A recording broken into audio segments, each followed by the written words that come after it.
Колата на Козирога. Волво е колата на успелите, но все пак дискретни козирози, които са склонни към прагматизъм и далеч от фантастични визии. Тези коли се отбелязват като камикадзета, защото при сблъсък между два автомобила шофьорът на Волвото ще остане невредим. Тези шофьори са с ясно разбиране, че колата им е изключително здрава и развиват безразсъдни шофьорски навици. Затова Волвото привлича силно козирозите.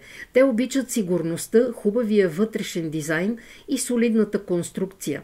Нещо повече.